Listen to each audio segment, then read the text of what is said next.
Eh bien, yo les potes, c'est qui? J'espère que tout le monde va bien. En tout cas, moi, ça va nickel. Alors, aujourd'hui, on va répondre à une question qui revient assez régulièrement, à savoir qu'est-ce que l'on peut faire avec votre adresse IP.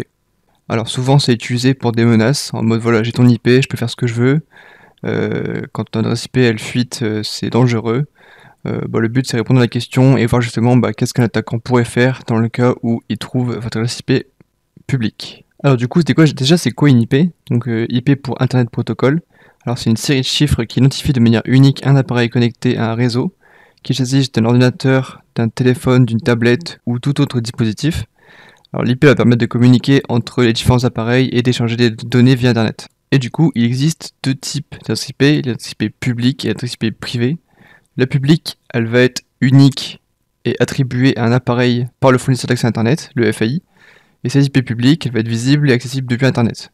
Donc votre box, du coup, elle est accessible depuis Internet.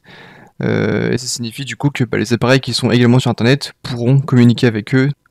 Donc là, on a l'exemple de la box avec son adresse IP publique qui communique vers Internet.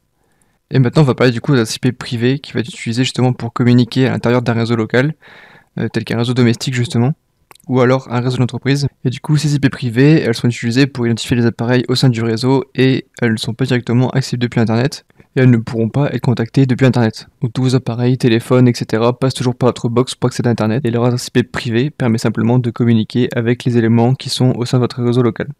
Du coup, on a une certaine plage d'adresse IP justement pour pouvoir identifier est-ce que c'est une IP privée ou une IP publique. Vos équipements du coup sur votre box souvent auront une adresse IP en 192.168.0.0, donc dans un réseau dans cette tranche là, puis qui peut aller du coup jusqu'à 192.168, 255, 255. Et on a également d'autres types de réseaux privés, donc 10.0.0.0 et 10.255, etc. Et pareil pour la partie 172, on a également une tranche dédiée aux adresses IP privées. Et du coup, tout le reste, soit du coup c'est des IP publics qui sont réservés pour des usages spécifiques, comme pour l'armée par exemple. Et du coup, à part ces IP réservés, on retrouve les IP publics utilisés par les entreprises pour accéder à Internet. Des fois, ils en utilisent deux pour avoir de redondance. Et également les adresses IP publiques utilisées par les particuliers avec leur box Internet. Alors du coup, les informations qui sont accessibles grâce à une adresse IP publique, généralement, ça concerne des informations sur la localisation géographique approximative et sur votre fournisseur d'accès Internet. Concernant la localisation approximative, donc ça va simplement se baser sur les serveurs qui sont utilisés par votre fournisseur d'accès Internet pour pouvoir relier votre connexion vers Internet. Donc là, pour le coup, la localisation sera très approximative. Et concernant du coup le fournisseur d'accès Internet, on pourra également avoir des informations par le biais de l'adresse IP publique. On peut également avoir des informations sur le type de connexion, à savoir si vous utilisez une connexion mobile, donc en 4G, ou alors une connexion depuis votre entreprise ou depuis votre domicile. Et on peut également du coup avoir des informations sur votre domaine. Donc là on peut utiliser par exemple un whois pour du coup voir s'il y a un nom de domaine derrière. Donc là on peut simplement rechercher des informations sur les différents domaines associés à votre IP publique.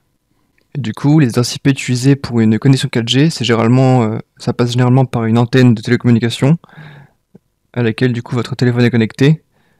Et du coup, quand tu utilises la 4G, votre appareil va se connecter directement à une antenne réseau mobile qui va relayer le signal justement vers le fournisseur d'accès Internet mobile. Et du coup, l'antenne que vous allez utiliser, elle va varier en fonction de l'emplacement dans lequel vous vous situez. Donc pareil, avec une antenne, on va pas pouvoir trouver la localisation exacte de la personne, mais ce sera également approximatif. Alors une personne malveillante, elle peut aussi faire de la collecte d'informations. Donc si jamais elle a votre IP public, elle va essayer de recueillir des informations supplémentaires et de faire de la corrélation d'informations en faisant des recherches soit au niveau de la géolocalisation pour confirmer les informations qui est trouvées sur Internet, ou alors pour faire des recherches simplement auprès du fournisseur d'accès Internet. Il y en a également un risque potentiel au niveau du DDoS ou du DOS. Donc là, un attaquant qui connaît votre IP, il pourrait par exemple faire une attaque par déni de service pour justement mettre à terre votre réseau et empêcher du coup votre accès à Internet. Et il pourrait également faire des tentatives d'intrusion sur un serveur qui serait vulnérable. Votre box souvent elle est pas.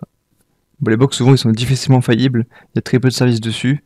Et du moins justement ça fait exprès pour que les particuliers soient protégés.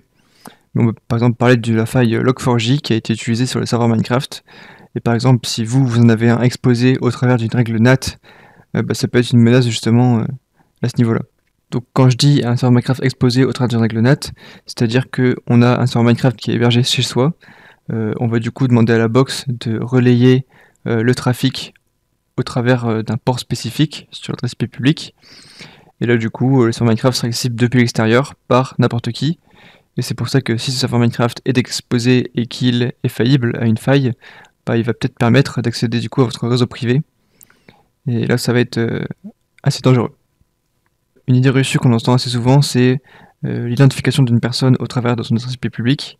Là pour le coup c'est très compliqué d'identifier quelqu'un, donc pour le coup ça c'est une fausse idée reçue.